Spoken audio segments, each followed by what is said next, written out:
Thank you for joining us. We began this broadcast with Little Rock housing officials selling property to boost finances. Officials at the Metropolitan Housing Alliance for the City of Little Rock recently met to consider authorizing the sale of property located at 2701 Main Street to St. John Missionary Baptist Church and struck the measure down, preventing the sale. St. John, located at 2501 Main Street, downtown Little Rock, is under the leadership of Reverend C. Dennis Edwards. The church offered to purchase the property, which contains a gymnasium and is not currently being used for affordable housing, for $200,000. However, instead of approving the sale of the property, commissioners voted to hit pause on the proposed transaction. Commissioner Monty Barr relayed specific concerns about the $200,000 offer, calling it insulting to his intelligence. He was also quoted to say that the church is under a 2003 lease tied to the property for $1 per year, and suggested that the church may have run afoul of his terms. Following the meeting, when asked about the extent to which selling the property would help the housing authority financially, Nadine Jarman, the executive director, said, "Any money will help, to be honest with you. Right now, we're insolvent." Carrie Wright, chair of the authority's board, added, "Right now, we're broke," stating that selling the property would shore up the agency's financial position. A Pulaski County jury rejected a Black Little Rock police officer's claim that she was forced into a career-obstructing transfer due to her race and sex.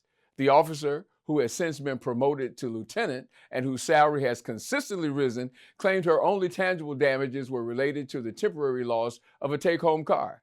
The jury, which included one Black man among its 12 members, delivered a unanimous verdict, finding that race or gender did not play a role in the decision to transfer her out of the police recruiting division. The officer, Brittany Jackson, needed to demonstrate that discriminatory factors influenced her transfer after working in the recruiting division for 5 months. Jackson, a 15-year law enforcement veteran, joined the Little Rock Police Department in 2015 and had been promoted to sergeant a year before filing her lawsuit. Her recent promotion to lieutenant makes her one of the department's highest-ranking women.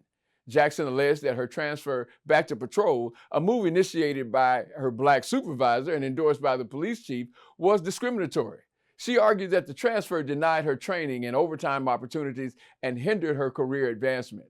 Her take-home car privileges, temporarily lost during the transfer, were restored after she became a certified hostage negotiator.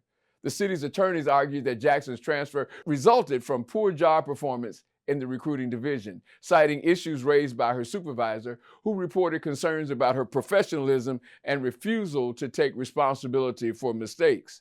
These issues included a confrontation with a subordinate that prompted a review of her performance.